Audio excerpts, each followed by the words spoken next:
신약성경 갈라디아서 4장 4절. 제가 낸 성경으로 신약성경 306쪽에 있습니다. 제가 여러분 앞에 봉독해 드립니다.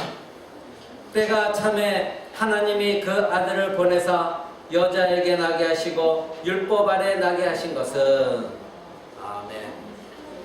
이제 하나님 말씀을 우리가 들을 시간입니다. 오늘 우리가 그동안에 말씀을 증거했던 대제목의 말하는 그리스도의 피, 이것을 6번째 시간으로 마치고 오늘은 이제 성탄절이 다가오기 때문에 예수 그리스도의 탄생에 관계된 그런 말씀을 전하고자 합니다.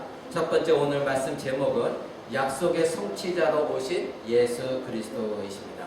약속의 성취자로 오신 예수 그리스도.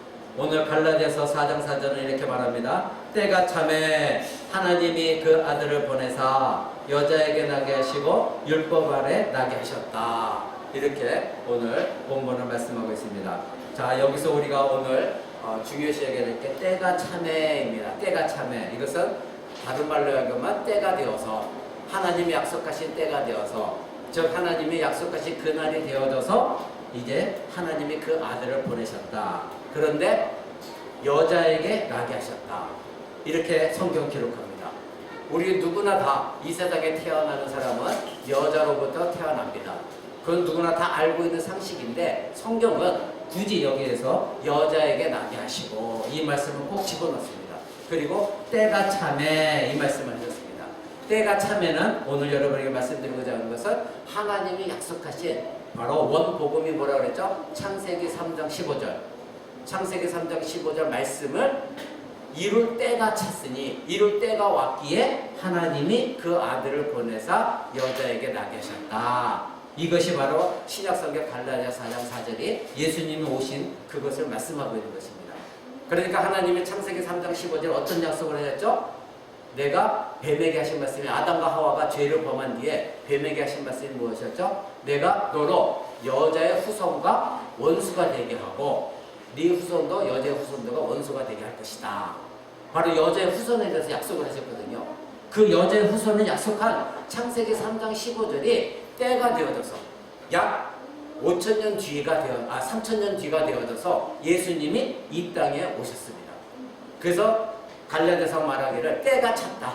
바로 창세기 3장 15절에 하나님이 여자의 후손을 보내셔서 뱀의 머리를 박살내게 하실 그날이 왔다. 근데 여자의 후손은 오셨다. 이것을 갈라디아 4장 4절에 증거하고 있습니다.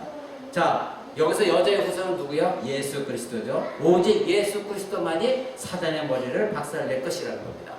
여자의 후손은 여러 명이 아닙니다. 오직 한 사람, 사단의 머리를 박살내게 할 그 오직 한 사람, 그분이 바로 예수 그리스도라는 겁니다. 이것은 마치 다윗이 이스라엘 무리 중에 골리앗과 싸워서 이긴 것처럼, 여러분 다윗이 골리앗을 향해서 달려나간 사건 여러분 알고 계시죠? 다윗이 이스라엘 백성들이 이제 골리앗 군대와 맞서 있을 때에 이스라엘 백성 모두는 그 골리앗의 장대함에 다 귀가 눌려 있었습니다. 그래서 모두가 다 아무도 나가서 싸울 생각을 하지 않았을 때에 이 다윗은 소년이었거든요. 목동이었거든요. 그런데 아버지 심부름으로 도시락 가져다가 형들에게 갖다 주라고 갔을 때에 그 광경을 보고 이 다윗은 화가 치밀었던 거예요. 아니 어떻게 하나님 백성이 저 이방인 하나님 믿지 않는 골리앗 하나 무찔리지 못해서 저렇게 주저하고 무서워하고 있는가. 그때 이 다윗은 어떻게 했습니까? 사울 왕에게 담대히 가갖고 왕이시여 내가 가서 저 골리앗을 무찌르겠습니다. 그때 다들 비웃었죠. 형들까지도 비웃었죠. 그러나 이 다윗은 자기가 믿고 있는 하나님을 의지해서 아무 갑옷도 입지 않고, 왜냐하면 갑옷을 주었는데 사울왕이 갑옷을 주었는데 그 너무나 어리다 보니까 갑옷이 맞지를 않았어요. 그러니까 다윗이 그거 다 팽개치고 나는 물맷돌만 가지고 하나님의 이름으로 나가 싸우겠다. 그래서 다윗 혼자 나가서 그 골리앗을 물리쳤죠. 그랬을 때에 골리앗이 무너지니까 블레셋 군대가 다 도망갔죠. 결국은 이스라엘이 승리했습니다. 이와 같이 골리앗을 물리친 건 다윗 한 사람이었어요. 마찬가지로 예수님이 이 땅에 오셔서 마귀를 없이 하는 것은 여러 사람의 후손이 필요한 것이 아니라 오직 예수 그리스도 한 분, 그분만이 마귀의 머리를, 사단의 머리를 박살낼 수가 있다는 것입니다. 그래서 우리가 로마서 16장에 보면 이런 말씀이 있어요. 평강의 하나님께서, 우리가 볼까요? 로마서, 우리 갈라디아서 펼치고 있죠. 그 앞이 앞에 조금만 한 묶음만 지으면 로마서 나옵니다. 로마서 맨 뒤에 로마서 16장 20절입니다. 로마서 16장 20절 이렇게 말하고 있습니다. 평강의 하나님께서 속히 사단을 너희 발 아래서 상하게 할 것이다. 누가요? 평강의 하나님. 평강의 하나님께서 사단을 너희 발 아래 완전히 짓뭉갤 것이다. 이렇게 로마서는 기록하고 있습니다. 이분이 누굽니까? 평강의 하나님이 나중에 우리가 알아보게 될 바로 예수 그리스도이신 것입니다. 그분이 오늘 우리가 찬양했죠. 평강의 왕으로 이 땅에 오셨어요. 그래서 그분을 평강의 하나님이라고 로마서가 말하고 있는 거예요. 평강의 하나님이 바로 예수 그리스도신데 그분이 사단을 박살내기 위해서 오셨다. 이렇게 말하고 있는 겁니다. 그러니까 바로 그분은 누구입니까? 하나님이시면서 인간의 몸을 입고 오신 인간이신 예수 그리스도. 완전한 하나님이시면서 완전한 인간. 이것은 우리가 과학적으로 이것을 파헤치려고 해서는 안 돼요. 이것은 하나님께서 우리에게 주신 믿음의 문제예요. 완전한 하나님이신데 신성과 인성이 완전히 결합되어 있는 상태 속에서 이 땅에 오신 분이 바로 예수 그리스도인 것입니다. 그래서 요한복음은 이렇게 말하고 있어요. 여러분 요한복음 한번 볼까요? 요한복음 1장입니다. 요한복음 1장 1절 한번 보십시오. 요한복음 1장 1절에 이렇게 말씀하고 있어요. 요한복음 1장 1절 태초에 말씀이 계시니라 이렇게 시작해요. 자, 여러분 창세기는 어떻게 시작하죠? 태초에 하나님이 천지를 창조하셨느니라. 거기에 누가 토를 달든 말든 하나님이 말씀하신 거예요. 태초에 내가 천지 만물 창조했다. 여러분 이 세계에는 모든 종교 가운데 이 세계 만물을 창조했다고 말씀하시는 종교는 기독교밖에 없어요. 바로 하나님이 내가 창조했다. 이렇게 분명하게 말씀하고 있죠. 그런데 요한복음 1장 1절에 또 이렇게 말씀하세요. 태초에 즉 창세 전에요. 말씀이 계셨는데 이 말씀이 하나님과 함께 계셨다. 그리고 이 말씀은 곧 하나님이시다. 이렇게 말하고 있어요. 그러니까 말씀이 있는데 이 말씀이 하나님과 함께 계셨다니까 이 말씀은 성부 하나님과 구별된 하나님이라는 뜻이에요. 하나님과 함께 계셨으니까. 근데 뒤에 보니까 이 말씀은 또 곧 하나님이래요. 그러니까 이것은 무엇을 얘기하냐면 성부, 성자, 하나님 이것을 말하고 있는 거예요. 그러면 이 말씀이 곧 성자 하나님이신데 이것을 14절 그 밑에 보시죠. 14절은 뭐라고 되어 있습니까? 이 말씀이 육신이 되어 우리 가운데 거하셨다. 이 말씀이 곧 하나님이신데 말씀이 하나님과 함께 계셨고 하나님이신데 그 말씀이 육신을 입었다. 인간의 몸을 입고 우리 가운데 오셨다. 누구를 얘기합니까? 예수 그리스도입니다. 성삼위 하나님, 삼위일체 하나님 가운데 한 위격이신 하나님은 한 분이에요. 근데 이것은 비밀이라고 그랬죠? 이건 누구도 풀 수 없는 비밀이에요. 성경이 말하고 있는, 증거하고 있는 우리는 신자들은 누구나 다 이것이 해석이 안 돼도 믿고 있어요. 그리고 믿어져요. 저 자신도 이거 완벽하게 믿어져요. 이 성자 하나님께서 육신이 되어서 이 땅에 오셨다는 거예요. 그것이 요한복음 1장 말씀입니다. 그리고 14절 말씀입니다. 그러니까 이 예수님은 원래 말씀으로 모든 만물을 하나님 창조하셨는데 그때 말씀이라는 거예요. 그러니까 성경이 말하고 있는 건 뭐죠? 하나님이 성부 하나님이 천지 만물 창조할 계획을 갖고 계셨고 말씀으로 창조하셨으니 그 말씀이 누구다? 예수 그리스도를 통하여 모든 만물을 창조하셨다는 거예요. 그리고 성령께서 성령 안에서 창조하신 거예요. 그래서 창세기에 보면 하나님의 신이 수면 위에 거하셨다. 그때 하나님의 신이 뭐야? 성령 하나님이에요. 그러니까 성삼위 하나님께 같이 이 모든 우주 만물을 창조하신 거예요. 그래서 이걸 신학적으로 얘기하면 성부 하나님께서는 모든 만물을 창조하실 계획을 갖고 계셨고 성자 하나님께서 말씀이신 성자 하나님께서 모든 걸 창조하셨고 어디서? 성령 안에서 성령께서 그 능력으로 말씀을 창조하시고 성령님이 성령 안에서 그걸 받들었다는 거예요. 그래서 성삼위 하나님, 삼위일체 하나님께서 모든 만물을 창조하신 거예요. 자, 그렇다면 바로 이 예수 그리스도 성자 하나님께서 예수 그리스도께서 평강의 왕으로 이 땅에 사단의 머리를 박살내기 위하여 때가 참에 이 땅에 오셨다는 겁니다.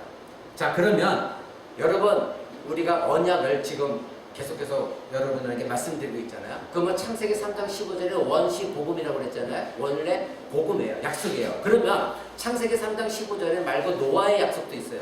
근데 우리가 오늘은 하나님이 여러 가지 약속을 했는데 그 중에서 중요한 시간이 없기 때문에 중요한 약속만 보기를 원합니다. 자, 노아의 약속을 건너뛰어서 아브라함의 약속을 한번 보시죠. 여러분이 아브라함은 누구나 잘 알고 있기 때문에 아브라함의 약속을 하나님이 주셨거든요. 창세기, 성경 맨 앞에는 창세기 22장 봅니다.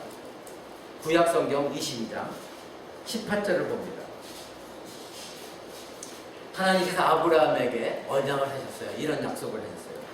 창세기 22장 18절.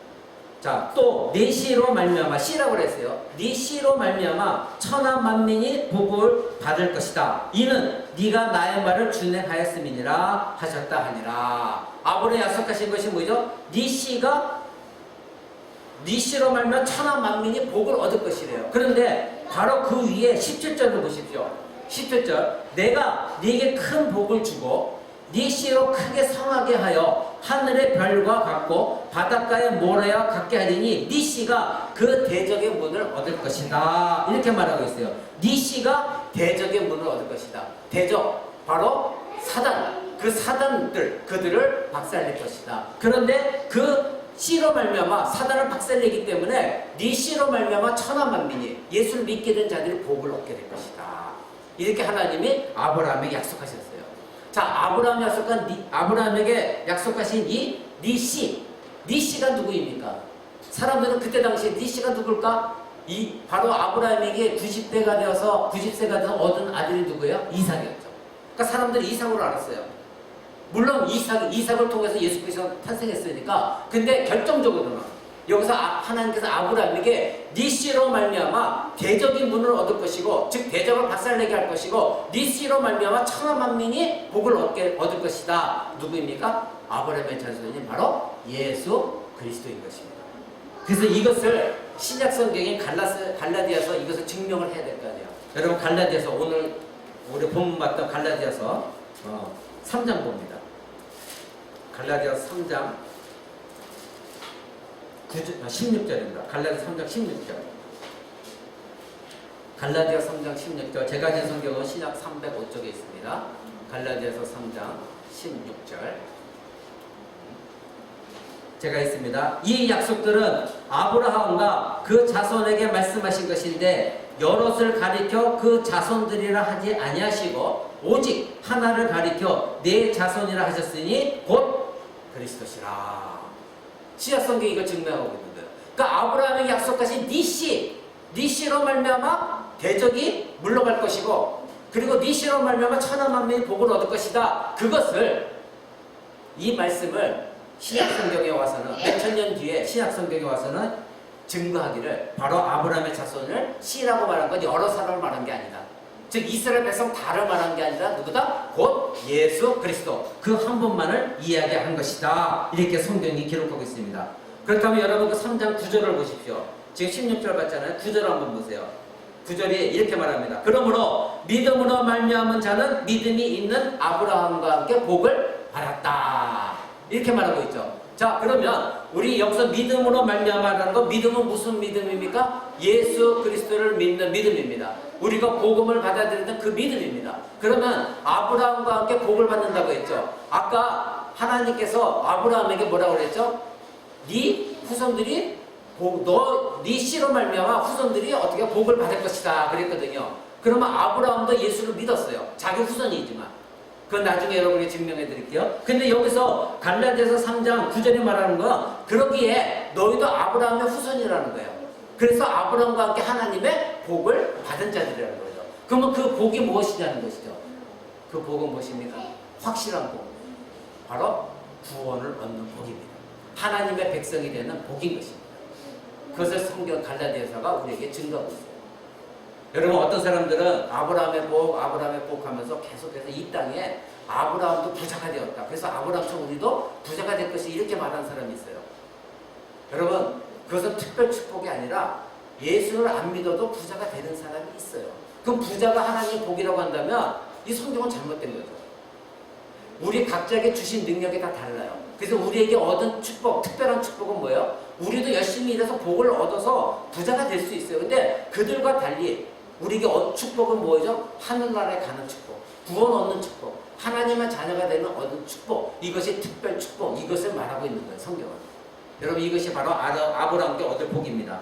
자, 그 다음에 우리가 다윗 언약, 다윗 언약을 또 중요시하게, 다윗 언약이 중요합니다. 다윗 언약을 한번 봅니다. 자, 역대상 한번 보십시오. 역대상. 역대상이면 대상이라고, 대라고 나와 있을 것입니다. 역대상 17절을 봅니다. 역대하가 있고 역대상이 있습니다.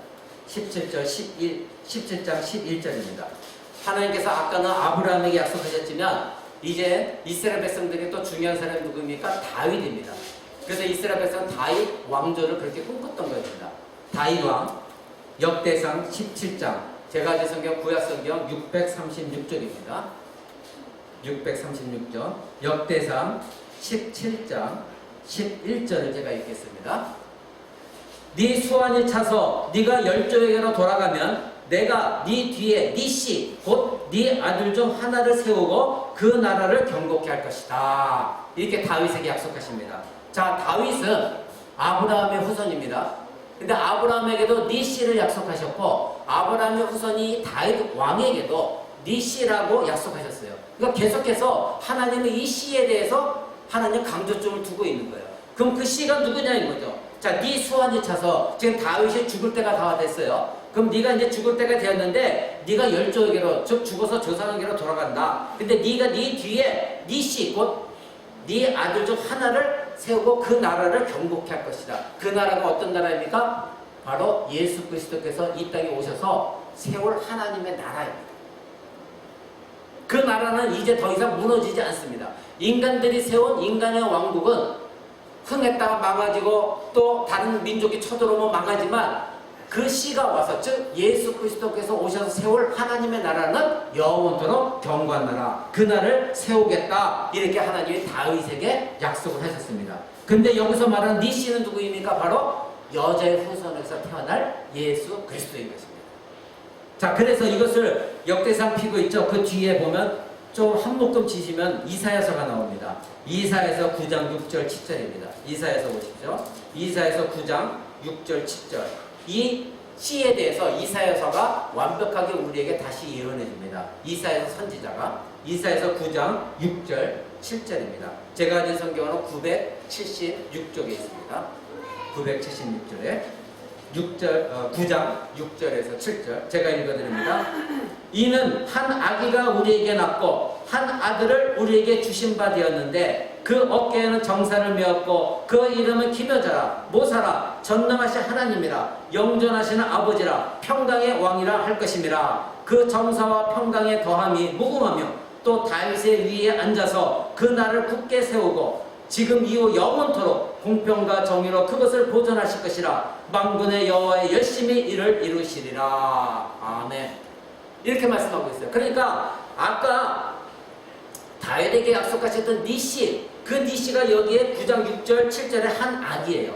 한 아기가 우리에게 낳고 한 아들, 바로 하나님의 아들 예수 그리스도를 말하는 거야. 하나님의 아들을 우리에게 주셨다는 거야. 그 얘기 뭐야? 우리에게 보내주셨다는 거야. 이제 그분은 정상, 모든 권력과 정사를 다 지고 있고 기묘자시고 지혜가 있고 전능하신 하나님이라는 거예요. 그 아들이 누구다? 하나님이라는 거예요. 그러니까 아까 요한복음에서도 그 말씀이 누구라고 그랬어요? 하나님이라고 그랬어요. 그러니까 여기서도 한 아기가 태어나는데 그 씨, 하나님이 약속하신 그 씨가 누구다? 하나님이라는 거예요. 그분이. 그래서 평강의 왕이라는 거예요. 여러분 이 성경은요 우리가 읽다 보면 참 이 성경을 다들 가짜라고 그러지만 이거는 하나님의 말씀을 우리가 읽다 보면 너무나 기가 막혀요. 그 아들이, 아기가 바로 평강의 왕 하나님이시다. 성경은 우리에게 이렇게 말하고 있습니다. 그분이 누구다? 평강의 왕. 그럼 아까 우리가 여러분 서두에 로마서 16장을 읽어드릴 때 평강의 왕이 너희 발 아래 사단을 너희 발 아래 짓밟게 할 것이다. 여러분 기억나죠? 그 평강의 왕이 바로 이사야서 9장에 나와 있는 평강의 왕입니다. 하나님의 아들, 하나님이시면서 평강의 왕, 그분을 이미 여러 번 예언을 하고 있습니다. 자, 10장, 9장 8절, 11장 한번 보시죠. 11장 1절 한번 볼래요? 1절 한번 보시죠. 11장 1절. 거기에 뭐라고 해요? 이새의 줄기에서 한 싹이 나며 그 뿌리에서 한 가지가 나서 결실할 것이다. 이새의 줄기, 이새가 누구입니까? 다윗의 아버지예요. 그 이세 줄기에서 한 쌍이 난다는 이 얘기가 무엇입니까? 바로 이세 후손이 다윗인데 바로 그 줄기에서 한 쌍이 나는 것이 누구다? 예수 그리스도를 말합니다. 그 다음에 11장 10절 보십시오. 10절. 그날에 이새의 뿌리에서 한 싹이 나서 만민의 기호로 설 것이요 열방이 그에게로 돌아오리니 그 거한 곳이 영화로우리라. 예수님이 탄생하기 전 약 800년 전에 이사야 선지자는 바로 이 하나님의 약속을 알고 있었고 하나님께서 다시 이사야 선지자 입을 통하여 우리에게 예언하신 거예요. 그것이 뭐라고요? 그날에 언젠지 모르지만 장차 예수님 올 때에 오늘 우리가 갈라디아서 본문 말씀 때가 참해, 그 때가 참해가 오늘 지금 이사야 선지가 말하는 그날이에요. 언젠지 모르지만 그날에, 그때는 갈라디아서에서는 바울이 하는 말이 때가 참해, 즉 이사야 선지자가 말한 그날, 그 때가 지금이 와서 예수님 오셨다. 자, 여기서 그날에 이새의 뿌리에서 한 싹이 나서 만민의 기호로 설 것이다. 이건 뭐냐면 만민의 기호라는 건 뭐냐면 모든 사람들의 표적이 되는데 심판을 받는, 누구는 구원을 받고 누구는 구원을 받지 못하는 그 표식이 될 것이다. 누가? 이새 줄기에서는 한 싹이, 그게 누구예요? 예수 그리스도, 여자의 후손 오신 예수 그리스도, 그분이 그렇다는 거예요. 그런데 열방이 그에게로 돌아올 것이다. 이제는 이스라엘 백성만이 아니라 열방이라고 그랬어요. 열방은 무엇을 얘기합니까? 온 천하 만민의 모든 민족, 어느 나라하고는 상관없이 예수 그리스도 앞으로 올 날이 온다는 거예요. 그것을 이미 약속을 하셨어요. 그러면 아브라함에게 아까 여러분 기억나십니까? 모든 민족이 너로 말미암아 복을 얻을 것이다. 여러분 기억하시죠? 그 모든 민족이 이스라엘만을 얘기한 것이라 누구예요? 열방. 여기서 말하는 열방을 말하는 것입니다. 그러니까 모든 열방이 이제 예수 그리스도에 올 것이다. 그에게로 돌아올 것이다. 바로 이분이 누구예요? 때가 참에 이 땅에 오신 예수 그리스도라는 겁니다. 여러분, 예수님은 어느 날 갑자기 뚝딱 태어났는데 이 사람 예수야, 너희들 믿어, 부처처럼 그렇게 이 땅에 오신 분이 아니라 이미 창세전부터 하나님은 계획하고 계셨고 인간이 죄를 짓고 나자 바로 우리를 구원하시기 위해서 그 여자의 후손으로 오신 예수 그리스도를 약속하셨고 그분이 이 땅에 오셔서 마귀를 박살내실 분으로 이미 약속하신 분이 오신 거예요. 약속대로, 언약대로 오신 분이에요. 그래서 오늘 말씀 제목이 뭐예요? 약속의 성취자로 오신 예수 그리스도. 어느 날 사람이 만들어낸 종교가 아니라 하나님께서 약속에 계속 약속을 주시고 때가 참에 이 땅에 오신 분이 예수 그리스도인 것입니다. 자, 여러분, 지금 제가 여러분에게 아브라함의 언약과 다윗의 언약, 이것에 여러분이 말씀드렸습니다. 이 언약의 성취자 바로 예수 그리스도 한 분밖에 없는 것입니다. 아까 말씀드린 네 씨, 네 나라를 경국할 것이다. 한 아기가 우리에게 난다. 한 아들을 우리에게 주셨다. 그분은 평강의 왕이다. 그분은 하나님이시다. 이새의 뿌리에서 한 싹이 난다. 다 누구를 말합니까? 예수 그리스도.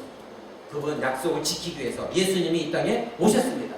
그러기에 오늘 본문 말씀이 때가 참에 하나님이 그 아들을 보내사 여자에게 나게 하시고, 그래서 신약성경이 이렇게 말한 것입니다. 여러분 이해가 되십니까? 바로 예수님은 이와 같은 창세기 3장 15절부터 하나님 약속하신 대로 그 성취를 이루시고 이 땅에 여자의 후손으로 오셨습니다. 자, 그러면 왜 굳이 성경이 여자에게 나시고 이 신약성경이 갈라디아서가 왜 이것을 꼭 기록했을까요? 그냥 예수님이 때가 참에 이 땅에 오셨다 이렇게 해도 우리가 다 알아듣는데 왜 굳이 여자에게 나게 하시고 이렇게 기록했을까요? 바로 우리 보고 창세기 3장 15절을 기억하라는 거예요. 원복음, 하나님이 그렇게 약속했던 그것을 기억하라. 왜 하나님이 그 약속을 주셨느냐? 바로 너희 조상 아담과 하와가 하나님의 명령을 어기고 죄를 범함으로 말미암아 이 땅에 죄가 들어오게 됐고 그리고 사단이 지배하는 세상이 되었다. 그런데 하나님이 약속하셨다.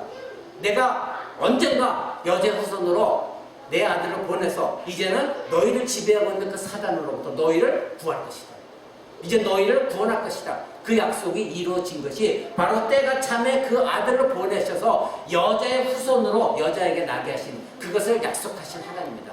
그러니 반드시 예수 그리스도는 여자의 후손으로 하늘에서 그냥 뚝 떨어지신 분이 아니라 우리와 똑같은 인간의 몸을 입기 위해서 여자의 후손으로 오셨다. 이것을 강조하기 위해서 이 갈라디아서 4장 4절이 그렇게 말한 것입니다. 자, 그러면 여자의 후손으로 오신 분이 사단의 머리를 박살내는데 오직 누구만이? 예수 그리스도만이. 저와 여러분도 여자의 후손으로 태어났습니다. 그죠? 근데 저와 여러분이 아니라 약속하신 예수 그리스도, 하나님의 아들, 하나님이시면서 메시아 그리스도이신 그분이 바로 사단의 머리를 박살내기 이 땅에 오셨다는 거예요. 그러니까 예수님 오신 이유는 우리를 구원하기 위한 것이지만 그 전에 사단의 머리가 박살나자야 우리를 구원할 수 있는 거예요. 그래서 요한일서는 이렇게 말합니다. 여러분 신약성경 뒤쪽에 보시죠. 요한일서 3장 8절을 봅니다. 제가 가진 성경으로는 신약성경 390쪽입니다.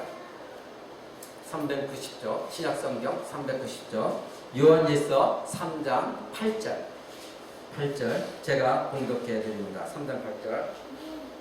죄를 짓는 자마다 마귀에게 속하나니 마귀는 처음부터 범죄함이니라. 하나님의 아들이 나타나신 것은 마귀의 일을 멸하려 하심이니라. 아멘. 그렇죠? 자, 여러분 보시죠. 죄를 짓는 자마다 마귀에게 속한대요. 그리고 마귀는 처음이라는 건 뭘 얘기하는 거예요? 우리가 이 세상에 하나님이 인간을 창조하시자마자 창조하시고 나서 창세기 보면 성경이 기록되는 창세기 처음에 어떻게 범죄를 범하죠. 아담과 하와에게 유혹함으로 죄를 짓게 만들었죠. 그래서 하나님께서 하나님의 아들이 나타나신 이유, 그 씨가 나타나신 것은 뭐다? 이유는 뭐다? 마귀의 일, 즉 사단의 일을 멸망시키기 위하여. 그래서 하나님의 아들이 나타나셨다. 이것이 바로 갈라디아서 오늘 본문 말씀이 때가 참에 하나님께서 그 아들을 보내사 여자에게 나게 하시고 그 이유인 것입니다. 여러분 그 앞에 히브리서 한번 보실래요? 그 앞에 조금만 가면 히브리서가 나옵니다. 히브리서 2장 14절. 히브리서 2장 14절. 제가 가진 성경으로는 신약성경 354쪽입니다. 354쪽. 히브리서 2장 14절입니다. 제가 공독해 드립니다. 자녀들은 혈육에 함께 속하였음에 그도 또한 한 모양으로 혈육에 함께 속하심은 사망으로 말미암아 사망의 세력을 잡은 자 곧 마귀를 없이 하시며. 자, 예수님께서 왜 인간의 몸을 입고 저와 여러분 형제 자매처럼 인간의 몸을 입고 오셨느냐? 바로 인간의 몸을 입고 오셔야 죽으실 수 있기 때문에. 하나님은 죽으실 수 없어요. 죽어야 되기 때문에. 그래서 자기가 죽음으로 말미암아 여기서 사망의 세력을 잡는다고 그랬잖아요. 이 뜻이 무엇입니까? 자기가 죽음으로 말미암아 우리 모든 인간을 죽음으로 몰고 있는 그 권세를 갖고 있는 마귀, 그 세력을 없이하고자 예수님이 죽기 위해서 이 땅에 오셨다는 겁니다. 그럼 여러분 연결되는 건 무엇입니까? 예수님은 죽음으로 말미암아 죽음을 이기셔야 되는 거예요. 그 일이 마귀를 없이하는 거예요. 그래서 인간의 몸을 입으신 거예요. 그래서 하나님의 아들 아브라함의 씨, 다윗의 씨, 이 땅에 오신 것입니다.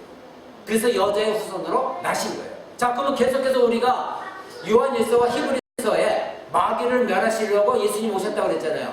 결국은 뭐야? 창세기 3장 15절에 사단에게 말씀하신 하나님 뭐예요? 네 머리를 박살내게 할 여자 후손이 올 것이다. 그 약속이 이루어진 거예요. 그래서 여러분 예수님을 이 땅에 보내실 때에 가브리엘 천사가 성모 마리아에게 나타나서 마리아에게 말씀하시죠. 수태고지를 합니다. 그때에 우리가 알고 있는 오늘 말씀한 이 모든 내용이 들어있습니다. 여러분 신약성경 누가복음 한번 보세요. 신약성경 누가복음 1장입니다. 누가복음 맨 앞에 1장 31절에서 33절입니다. 누가복음 1장 31절 33절. 이제 가브리엘 천사가 마리아에게 나타나서 예수님이 네 몸에서 잉태케 될 것이다. 이것을 수태고지라고 합니다. 즉 네가 잉태할 것을 알려주십니다. 31절. 보라, 네가 수태하여 아들을 낳으리니 그 이름을 예수라 하라. 저는 큰 자가 되고 지극히 높으신 이의 아들이라 일컬을 것이요 주 하나님께서 그 조상 다윗의 위를 저에게 주시리니 영원히 야곱의 집에 왕노릇할 것이며 그 나라가 무궁하리라. 아멘. 이 말씀하십니다. 자, 가브리엘 천사가 하나님의 명령을 받아서 이 마리아에게 나타나 하신 말씀이에요. 네가 수태할 것이다. 임신할 거다. 근데 아들을 낳을 거다. 그러면서 하신 말씀이 그 이름을 미리 알려줘요. 뭐다? 예수라 하라. 그리고 그 자가 큰 자가 될 것인데 뭐라고 얘기합니까? 지극히 높으신 이의 아들. 여기서 지극히 높으신 이는 누구를 말합니까? 하나님. 하나님의 아들이다. 그렇게 일컬음을 받을 것이다. 그리고 하나님께 그 조상 다윗의 위, 다윗의 위는 위라는 건 무엇을 말입니까? 왕위. 다윗의 왕위를 그에게 줄 것이다. 아까 우리 이미 평강의 왕으로 오신다고 했죠? 예수님이 다윗의 씨로서, 다윗의 자손으로서 평강의 왕, 즉 왕위를 가지고 올 것인데, 이스라엘 나라라는 그 국한된 나라의 왕위가 아니라 모든 열방의 왕, 그것을 다윗의 왕위를 가지고 올 것이다. 그러면서 하신 말씀이 야곱의 집은 무엇입니까? 아브라함의 자손이에요. 이삭의 아들이에요. 그 야곱의 집, 이거 뭐 이스라엘을 말하는 거예요. 온 이스라엘, 즉 영적인 이스라엘을 말하는 거예요. 거기 왕노릇할 것이고, 이스라엘 나라, 영적인 이스라엘 나라가 무궁할 것이다. 여기서 말하는 이스라엘 나라, 국한된 국지적인 나라 이스라엘 말하는 것이 아니라, 우리는 아브라함의 자손이라고 아까 말씀드렸죠? 예수 그리스도 믿음으로 말미암아. 그러니까 우리는 모두가 영적 이스라엘이에요. 영적 아브라함의 자손이에요. 그렇기 때문에 여기서 나라라고 하는 것은 모든 지금 있는 국지적인 저 중동에 있는 이스라엘 나라를 말하는 것이 아니라 온 세계에 퍼져 있는 하나님의 백성인 그 나라, 영원한 그 나라, 그 나라를 말하는 거예요. 그 나라를 무궁하게 할 것이다. 이렇게 수태고지랍니다. 그런데 이 마리아가 놀랬잖아요. 자기는 결혼도 안 했어요. 처녀. 그러니까 놀래가지고 말한 거예요. 34절. 마리아가 천사에게 말하되 나는 사내를 알지 못하니 어찌 된 일입니까? 나는 결혼한 적도 없는데 어떻게 아들을 낳습니까? 그때 35절에 이 가브리엘 천사가 말하기를 성령이 네게 임하시고 지극히 높으신 능력으로 너를 덮을 것이다. 즉 네가 잉태할 그 아들은 인간의 남자로 인해서 태어날 아들이 아니라 하나님의 능력으로 너에게 심어주시는 바로 그 아들. 그 아들이 바로 하나님의 아들로 오실 것이다. 이렇게 말씀하십니다. 자, 그런데 여기서 바로 그분이 누구라고 해요? 예수라고 했잖아요. 예수. 이름을 예수라 하라. 그러면 여러분 누가복음 했죠? 신약성경 맨 앞에 가주십시오. 맨 앞에 마태복음 1장. 마태복음 1장 21절 보십시오. 이 예수라, 마리아에게 예수라 이름하였는데 천사가 또 남편이 요셉에게도 임하셨어요. 그래서 이 남편이 요셉에게도 말합니다. 21절 아들을 낳으리니 이름을 예수라 하라. 똑같이 요셉에게도 예수라 하라 했어요. 근데 그 예수라 하라는 예수의 이름을 의미를 말씀하셨어요. 뭐라고 했냐면 이는 그가 자기 백성을 저희 죄에서 구원할 자다. 이것이 바로 예수 이름이에요. 지저스. 예수 이름이 히브리어 말하면, 즉 구약에 있는 이스라엘 히브리어 말하면 조슈아가 바로 이스라엘 백성을 구할 자, 구원할 자예요. 바로 예수라 하란 이름 뜻은 모든 백성을 구원한다. 이렇게 하나님이 요셉에게 알려주셨습니다. 그러니까 여러분, 제가 오늘 여러분에게 말씀드린 대로 예수 그리스도가 여제 후손으로 이 땅에 태어나신 것은 약속대로 오셨는데, 하나님의 창세기 3장 15절에 마귀의 머리를 박살내시기 위해서 여제 후손을 보낸다고 그랬잖아요. 바로 마귀의 후손이 이 땅에 오셔 뱀의 머리를 박살내야만이 우리가 구원을 얻는 거예요. 우리는 태어날 때부터 사단의 지배를 받고 태어난 사람들이에요. 영혼이 죽은 상태로. 근데 예수님이 십자가에서 죽으심으로, 자기 생명을 죽으심으로 죽음을 요구하는 사단의 머리를 박살내시고 죽은 상태로 있는 게 아니라 부활하셨거든요. 그래서 사단이 볼 때는 자기가 승리한 줄 알았어요. 왜? 예수님 십자가에 죽었으니까. 이제 우리가 이겼다 했는데 3일 뒤에 예수님이 부활하심으로 말미암아 사단의 머리를 박살냅니다. 왜? 예수님이 죽었다면 끝난 건데 죽지 아니하시고 다시 일어나셔서 사단을 이기셨거든요. 그래서 우리는 예수님의 부활하심으로 말미암아 우리가 사단의 압제에서 노임을 받은 거예요. 여러분 이해되셨습니까? 그래서 약속의 자녀, 바로 여제 후손이 그렇게 중요한 것입니다. 그러니 여기서 자기 백성이라고 말한 마태복음 1장 21절에 자기 백성을 저희 죄에서 구원할 자시다. 자기 백성이 누구입니까? 저와 여러분. 그러면 이 자기 백성은 어떻게 자기 백성이 됩니까? 하나님의 백성이 됩니까? 다시 요한복음으로 돌아가십시오. 요한복음 1장입니다. 요한복음 1장. 그저 예수만 믿는다 고백만 하면 됩니까? 아닙니다. 여러분 성경 잘 들으십시오. 요한복음 1장 12절 13절을 보십시오. 제가 있습니다.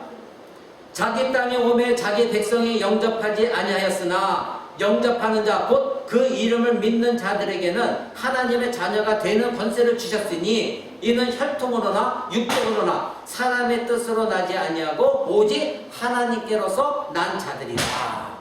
이렇게 말하고 있습니다. 자, 예수님이 이 땅에 오셨어요. 근데 이스라엘 백성들이 영접하지 않았어요. 이스라엘 백성들이 영접하지 않았어요. 그랬는데 바로 12절에 영접하는 자가 누구냐? 즉 예수 그리스도를 믿는 자들이 있다는 거예요. 그 자들이 이제는 하나님의 자녀라는 거예요. 이제는 이스라엘 백성, 육적 이스라엘 백성이 아니라 예수를 믿는 이 세상에 있는 모든 자들이 하나님의 자녀가 되는 권세를 주셨다는 거예요. 그런데 그 하나님의 자녀가 되는 권세를 주셨다면서 그 밑에 13절을 중요합니다. 13절을 보시죠. 뭐라고 합니까? 이는 혈통으로도 아니고 육적으로도 아니고 사람의 뜻으로 되는 것이 아니라는 거예요. 여러분 저 잘 보십시오. 이게 굉장히 중요한 내용이에요. 혈통으로 하나님의 자녀가 되는 것이 아니라는 거예요. 이 뜻은 무엇이에요? 네가 이스라엘 백성이라고 해서 하나님의 자녀가 자동으로 되는 것이 아니라는 거예요. 내 부모가 예수를 믿었고 어렸을 때 유아 세례를 받았다고 해서 내가 하나님의 자녀가 되는 것이 아니라는 거예요. 무슨 말인지 알겠죠? 즉 부모에 따라서 내가 부모의 혈통에 따라서 자동으로 하나님의 자녀가 되는 것이 결코 아니다. 두 번째는 육정으로 알아요. 육정이라는 건 무엇이죠? 육정으로 났다. 이것은 인간이 즉 부모가 엄마 아버지가 정욕을 가지고 자녀를 태어나게 해서 그 자녀가 저절로 기독교 가정에 태어났다고 자녀가 되는 것이 아니라는 거예요. 또 사람의 뜻, 이것은 뭐예요? 내가 믿기로 결정한다고 해서 그리스도인이 되는 것이 아니라는 거예요. 내가 믿기로 결정했다, 내가 세례를 받았으니 나는 이제부터 하나님의 자녀가 아니라는 겁니다. 세례는 무엇입니까? 여러분이 잘 기억해야 돼요. 제가 몇 번 강조드렸습니다. 세례는 이 사람이 예수를 믿는다고 고백했기 때문에 증표로서 주는 것이 세례예요. 그러나 우리는 그 사람이 정말로 하나님의 자녀인지 아닌지 우리는 모릅니다. 하나님은 알고 계세요. 그러니까 내가 세례를 받았다고 해서 나는 자동으로 내가 어떻게 살든 내가 천국 가는 거 결코 아니에요. 바로 이것을 말하는 거예요. 사람의 뜻으로 난 것이 아니라는 거예요. 그 다음에 밑에 뭐가 돼 있습니까? 그런 것이 아니라 뭐라고요? 뭐라고요? 여러분 한번 읽어보실래요? 오직 하나님께로서 난 자들. 이것이 무엇을 얘기합니까? 하나님이 택하셔서 하나님께서 그들에게 믿음을 심어주시고 그들이 성령의 역사로 말미암아 그들이 변화되어진 사람들, 그 사람들을 하나님의 자녀라 말하고 있는 거예요. 그러니까 내가 결정해서 믿었다고 해서 하나님의 자녀도 아니요, 우리 부모가 믿음의 부모이기 때문에 자동으로 유아 세례를 받았으니 나는 하나님의 자녀다, 이것도 아니라는 거예요. 또 내가 믿기로 결정했기에 세례를 받았으니 하나님의 자녀다, 이것도 아니라는 거예요. 오직 하나님께서 난 자들, 그 자들을 위해서 예수님이 십자가에 죽으신 것이고 그 자들만을 위해서 예수님이 이 땅에 오신 것이에요. 여러분 이 말씀 잘 마음속에 두시기 바랍니다. 이것이 자기 백성이에요. 자기 백성을 죄에서 구원하기 위해서 오셨다. 자기 백성은 누구다? 바로 하나님께로부터 택함을 받아서 예수를 믿은 자들이에요. 그들에게는 성령을 보내셔서 성령께서 깨닫게 하시고 자기의 죄를 고백하게 하셨고, 그래서 이제는 예수를 믿기로 결정했고 이제 성령이 내 안에 계셔서 언제나 하나님 앞으로 이끌고 하나님 말씀을 사모하고 하나님 뜻대로 살기를 결정하고 날마다 새로운 삶을 살기를 원하며 하나님 앞에 날마다 회개하고 기도하고 하나님께 엎드려 기도하며 주님 나는 주님의 백성이오니 나를 붙들어 달라고 간절히 애원하고 기도하는 그 백성들, 그 백성이 바로 하나님의 자녀이지 내 뜻으로 내가 결정했다고 되는 것이 아니라. 여러분 그래서 마태복음에 이 마태복음에 요한 사도가 세례 요한이 이렇게 말하고 있어요. 여러분 마태복음 한번 볼까요? 마태복음 다시 한번 3장 신약성경 맨 앞에 3장 9절 보십시오. 3장 9절. 그래서 이 세례 요한이 이스라엘 백성들, 나는 우리는 하나님의 자녀다 백성이다 자랑하는 이들에게 이렇게 말하고 있어요. 찾으셨죠? 3장 9절. 속으로 아브라함이 우리의 조상이라고 생각하지 말라. 내가 너에게 이르노니 하나님이 능히 이 돌들로도 아브라함의 자손이 되게 하신다. 자, 이 뜻은 뭐냐면 아브라함, 이 이스라엘 백성들은 우리는 아브라함의 자손이니까 우리는 언제든지 우리가 뭐 해도 우리는 하나님의 자녀야, 하나님 백성이, 이렇게 생각했거든요. 그때 이 세례 요한이 예수님이 복음을 전하면서 그렇게 말한 거야. 이스라엘 너희 백성들아 정신 차려라. 너희가 아브라함의 자손이라고 해서 다 하나님의 자손이 되는 줄 아느냐? 아니다. 하나님은 이 돌 가지고도 얼마든지 아브라함의 자손을 만들 수 있으신 하나님이다. 그렇게 말하면서 보십시오. 10절. 이미 도끼나무 뿌리에, 도끼가 나무 뿌리에 놓였으니 좋은 열매 맺지 아니하는 나무마다 찍어 불에 던질 것이다. 자, 너희들 그렇게 자라가고 있느냐? 그러나 하나님의 도끼가 이미 너희의 그 자라가는 이스라엘 백성이라고 하는 아브라함 자손은 거기에 도끼가 놓여져 있다. 하나님이 이제 치시면 너희는 쓰러져 버린다. 다 없어져 버린다. 자랑하지 말아라. 여러분, 이거는 육적 이스라엘 백성만 얘기하는 것이 아닙니다. 저와 여러분에게도 성경 오늘날 말하고 있는 거예요. 우리가 지금 예수를 믿었다, 세례를 받았다, 구원받았다 확신하고 있습니까? 그렇다면 여러분 하나님 백성답게 살아야 됩니다. 여러분 그렇게 살지 않는다고 하면 세례 요한이 말한 것이 우리에게 적용되어집니다. 이미 하나님의 도끼가 우리에게 놓여져 있어요. 우리를 언제 치실지 모릅니다. 여러분이 정말 하나님의 자녀라고 한다면 여러분 하나님 자녀답게 이 세상에 살아가야 됩니다. 바로 세례 요한이 이와 같이 자기들은 혈통으로는 이스라엘 백성이니까 하고 자랑했던 자들이 경고했던 것입니다. 여러분, 왜 아버지께서 아들에게로 이 택하신 백성들, 자기 백성, 죄를 구원하고 영원한 생명을 주시고자 보내셨습니까? 바로 영생을 주기 위한 것입니다. 그리고 하나님의 나라 유업을 받게 하시고자 우리에게 예수 그리스도를 보내주셨습니다. 여러분, 그리스도로 말미암아 하나님께서 난 자들은 바로 하나님의 자녀요, 약속의 자녀입니다. 저와 여러분이 하나님의 자녀요, 저와 여러분이 바로 약속의 자녀들입니다. 아브라함의 자녀들입니다. 하나님의 자녀들입니다. 다윗의 후손들입니다. 우리가 믿음으로 말미암아 그렇게 영적 자녀들이 된 것입니다. 그래서 갈라디아서 이렇게 말합니다. 다시 갈라디아서 갈까요? 갈라디아서 4장 28절입니다. 신약성경 갈라디아서 4장 28절. 제가 가진 성경으로는 307쪽, 신약성경 307쪽입니다. 307쪽 갈라디아서 4장 28절 이렇게 말합니다. 형제들아, 너희는 이삭과 같이 약속의 자녀라. 그러나 그때 육체를 따라 난 자가 성령을 따라 난 자를 핍박한 것 같이 이제도 그러하도다. 이렇게 말합니다. 자, 첫째, 너희는 이삭과 같이 약속의 자녀다. 하나님께서 아브라함에게 이삭을 약속했습니까? 안 했습니까? 약속하셨죠? 그래서 아브라함이 정말 90세에 생식 능력이 없을 때에, 그리고 살아도 생식 능력이 다 경수가 끊어진 그때에 하나님이 약속의 자녀를 주셨어요. 얼마나 귀한 자녀입니까? 그런데 성경이 우리에게 말합니다. 너희도 이삭과 같은 그런 자녀다. 하나님께 약속의 자녀다. 귀한, 얼마나 귀한, 즉 무엇입니까? 아브라함이 생명이 없는 것 같은, 사라가 생명이 죽은 것 같은 그 상태 속에서 이삭을 잉태했어요. 이삭을 낳았어요. 우리는 마찬가지로 예수 그리스도의 죽음 속에서 우리를 하나님이 자녀 삼아준 거예요. 그래서 우리 보고 약속의 자녀라 말한 거예요. 여러분, 이것이 가장 큰 축복이에요. 저와 여러분에게 아브라함의 자녀, 하나님 약속의 자녀가 된 것이 얼마나 큰 축복인지 여러분 아십니까? 바로 예수 그리스도의 죽음과 피값을 대신 지불하시고 저와 여러분을 하나님의 약속의 자녀 삼아주신 거예요. 여러분, 그래서 우리는 무엇을 얻었습니까? 하나님의 나라 유업을 얻었습니다. 여러분은 이 아브라함의 언약에서 약속의 씨는 궁극적으로 예수 그리스도시고 그 부분으로 말미암아 우리는 구원을 얻었습니다. 여러분, 저와 여러분이 이 약속의 자녀를 얻음을 하면 우리에게 얻은 유익이 무엇입니까? 제가 여러분에게 한 가지 묻습니다. 여러분은 예수 그리스도를 믿음으로 말미암아 여러분 안에 평강이 있습니까? 솔직하게 자기 자신에게 한번 대답하세요. 내가 예수 그리스도를 믿었는데 날마다 내 삶은 너무나 힘들고 내 삶은 너무나 복잡하고 갈등이 있고 괴롭고 힘들어요. 여러분 그렇습니까? 그렇다면 여러분 자기 자신 내가 정말 예수를 믿고 있는지 한번 뒤돌아보세요. 예수를 믿는 자에게 여러분은 성령을 주셨거든요. 그럼 여러분 안에 누가 계시다고요? 성령님이 계셔요. 그럼 여러분이 왜 괴롭고 힘듭니까?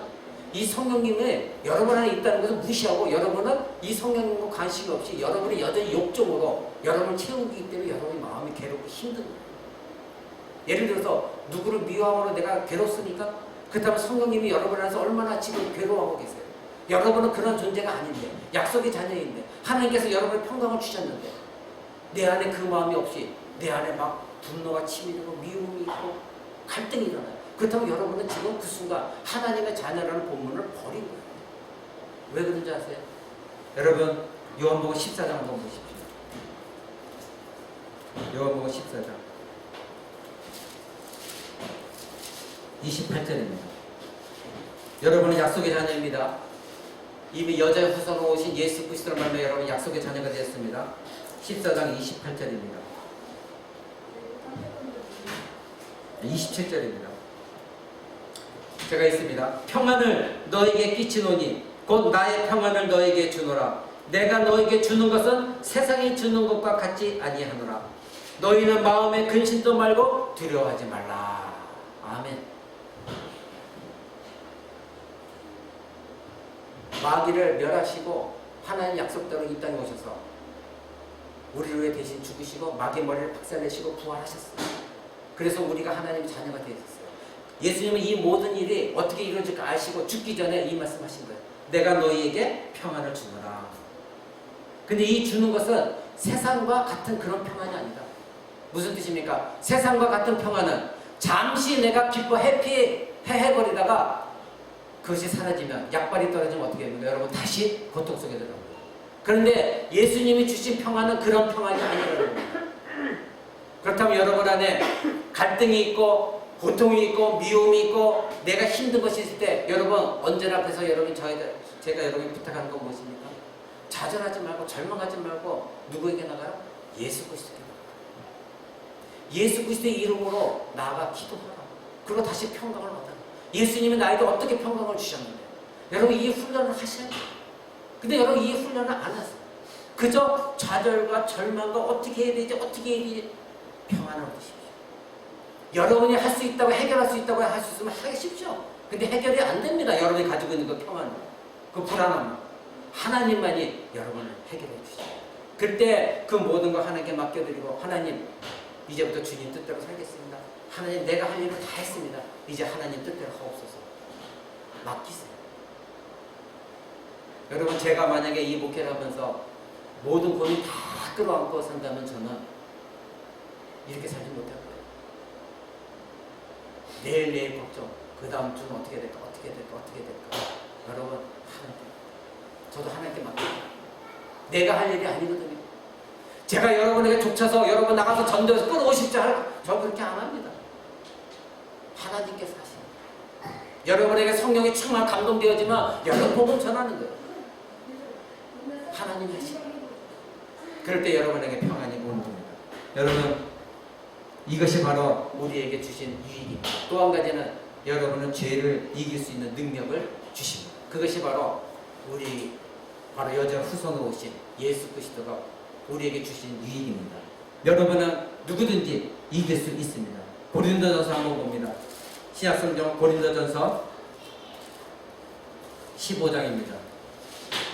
로마서 뒤에 고린도전서 15장 55절입니다. 제가 가진 성경으로는 284쪽입니다. 고린도전서 15장 55절 57절입니다. 제가 봉독해 드립니다. 사망아 너의 이기는 것이 어디 있느냐? 사망아 너의 쏘는 것이 어디 있느냐? 사망에 쏘는 것은 죄요 죄의 권능은 율법이라. 우리 주 예수 그리스도로 말미암아 우리에게 이김을 주시는 하나님께 감사하노니. 여러분은 사망도 여러분이 이미 이겼습니다. 여러분 이미 마귀도 이미 이겼습니다. 여러분이 이겼습니까? 아닙니다. 누구 안에서요? 예수 그리스도 안에서 예수 그리스도를 믿음으로 말미암아 예수 그리스도께서 이김을 우리에게 주셨습니다. 그러기에 우리는 육신은 죽어도 우리는 무슨 소망이 있습니까? 부활의 소망이 있습니다. 하나님은 이미 약속하셨습니다. 우리는 육신은 죽는다 할지라도 다시 우리 영혼은 천국에 가 있고 예수님이 이 땅에 오실 때 우리의 살아있는 영혼과 이 땅에 묻혔던 육신이 다시 결합되어지는 예수님과 같은 몸을 입게 된다고 하나님이 이미 약속하셨습니다. 그러기에 우리는 사망을 이긴 자들입니다. 우리는 지옥에 가지 않습니다. 우리는 땅속에 들어가지 않습니다. 바로 이것이 사망의 이김입니다. 그러면 사망까지 이겼는데 그 사망을 가지고 장난치는 것이 누구라고요? 사단과 마귀입니다. 그렇다면 우리는 이미 사단과 마귀를 이긴 존재인 것입니다. 근데 여러분 무엇을 두려워합니까? 여러분 무엇을 그렇게 마음이 복잡하고 힘들어합니까?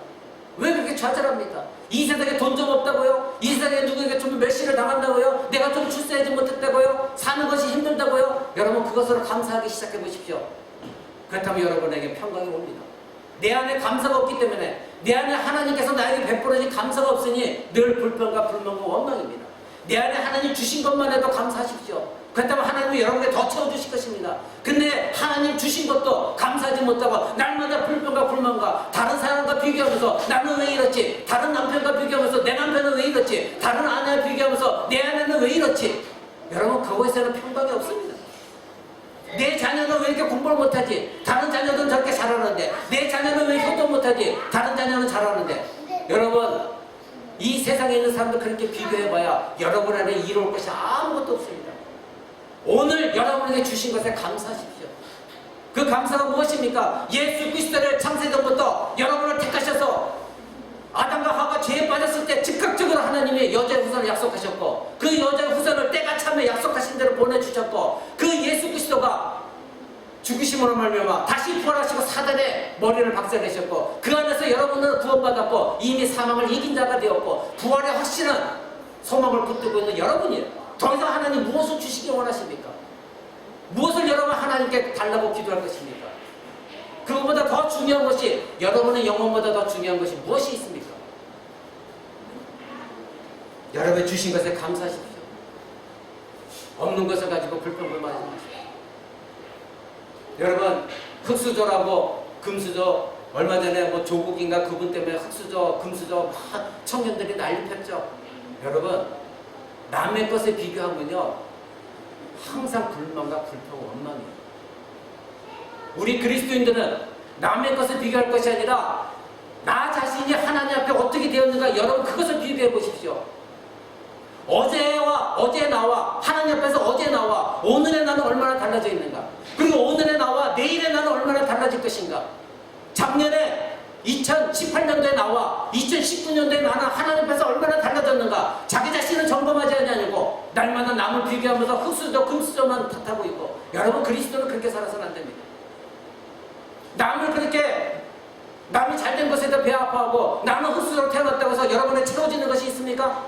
여러분이 금전적으로 채워지는 것이 있습니까? 여러분 명예의 뭐가 채워지는 것이 있습니까? 없습니다. 오히려 내 마음을 갉아먹는 것이고 나를 좌절시키는 것밖에 없어요. 나는 왜 이런가? 내 모양은 왜 이런가?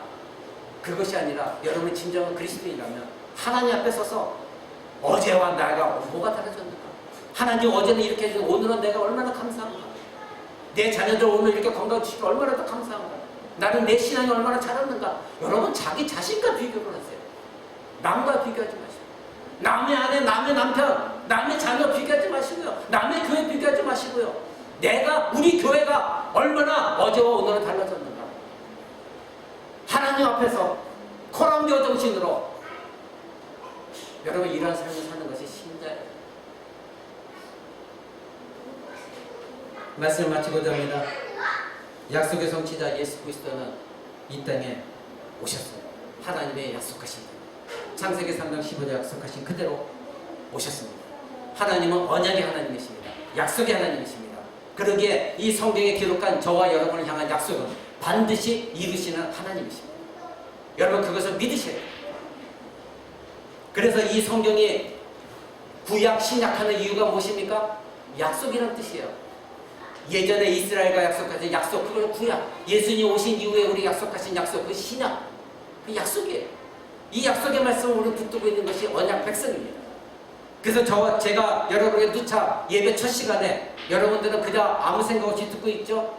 여러분 예배 첫 시간에 제가 여러분에게 읽어드리는 게 무엇입니까? 예배는 하나님과 하나님의 백성들 간의 언약적인 상호교통입니다. 이것을 꼭 여러분이 읽어드리는 이유가 있습니다. 바로 우리는 이와 같이 성경을 믿고 있는 우리는 하나님의 언약 아래에 있는 백성들이에요. 언약에 따라서 우리는 구원받았고 앞으로 사는 것도 언약에 따라서 반드시 이루어질 일입니다. 그러면 우리에게 언약을 주셔서 하나님 백성되게 했다면 하나님과 우리는 상호 교통이 일어나야 될 거 아니에요. 교제가 있어야 될 거 아니에요. 예배에 그저 멀뚱멀뚱 나와서 목사님 당신은 얘기만 하셔, 나는 그냥 이렇게 앉았다 갈 것이오, 그것이 예배가 아닙니다. 예배 나왔으면 찬양을 통해서도 기도를 통해서 하나님과 교제하는 것입니다. 예배의 의식 순서 다 교제입니다. 여러분 거기 화살표가 있는 거 여러분 보십니까? 위로 향하고 아래로 향하고 우리가 하나님께 나아가면 하나님 우리에게 이렇게 말씀하시고 축복하시고 우리가 다시 예배드리고 하나님 다시 말씀해 주시고 우리가 거기에 대해 회개하고 여러분 이 마음을 가지고 예배 참여하고 있습니까? 이미 여러분이 다 설명드렸어요. 근데 예배 참여할 때마다 이 마음 가지고 언약적인 백성으로서 언약의 하나님과 언약적인 백성으로 상호 교통으로 교제하면서 예배를 드리냐 이겁니다. 새해는 이제 2주밖에 안 남았습니다. 새해는 뭔가 달라져야 됩니다, 여러분.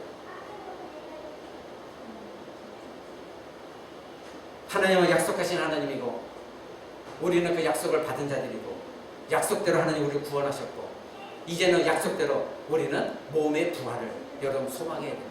그렇다면 이 땅의 것들 사단이 여전히 여러분들을 붙들고 유혹하고 있는 것들 과감하게 버리십시오. 과감하게 포기하십시오. 과감하게 싸우십시오. 세상에 나가서 그리스도인이라고 하면서 그것이 바로 십계명을 어기는 겁니다. 하나님의 이름을 망령되게 하는 것. 그리스도인이라면서 세상 사람과 똑같이 사는 것. 그것이 바로 하나님 이름을 망령되게 하는 것. 그 사람들이 여러분을 봤을 때 하나님이 정말 있냐? 나도 네가 만약 그리스도인이면 나도 그리스도인이다. 그 하나님 이름을 망령되게 하는 것입니다.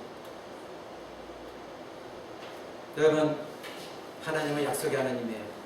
약속의 성취로 예수 그리스도가 이 땅에 오셨습니다.